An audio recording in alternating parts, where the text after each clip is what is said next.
បាទស្ដីបងប្អូនទាំងគ្នាបាទខ្ញុំឥឡូវបានបដល់ទីតាំងជំរំភាគសឹកហើយចឹងឥឡូវមកមើលថាយើងមានអីខ្លះបាទចឹងខ្ញុំបានទិញក75តោនដើម្បីដាក់ទៅទីតាំងនេះមានទាំងម្ហូបអាហារផតទាហានមានដូចកេសមានពិលមានដល់ power bank ហើយមានទឹកសុទ្ធកេសដល់ប្រហែល2300កេសបាទមួយអរគុណគួរនេះ power bank ថាឲ្យទាហានបាទ power bank បើសិនតែថាទាហានតែអានេះខ្ញុំបកគលប្រហែល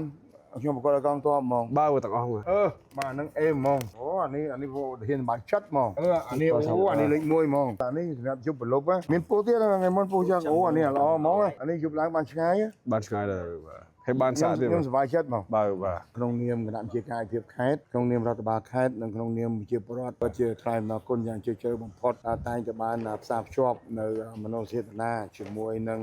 បងប្អូនវីរៈកងទ័ពនៅកំពុងបំពេញភារកិច្ចយ៉ាងក្លាហានបំផុតសម្រាប់ការពារបូរណភាពទឹកដីការពារខ្សែបន្ទាត់ព្រំដែន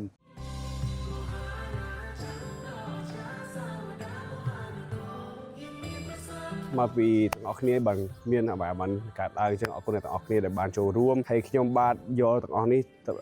ជូនទៅដល់អភិបាលខេត្តដើម្បីគាត់ចែកចាយដល់បងកងទ័ពក្នុងមុខហើយទៅដល់ជនភៀសសឹកទៀតអញ្ចឹងអរគុណទាំងអស់គ្នាដែលបានចូលរួមហើយមានអីទៀតតែខ្ញុំអាប់ដេតបងប្អូនទាំងអស់គ្នាបាទសូមអរគុណ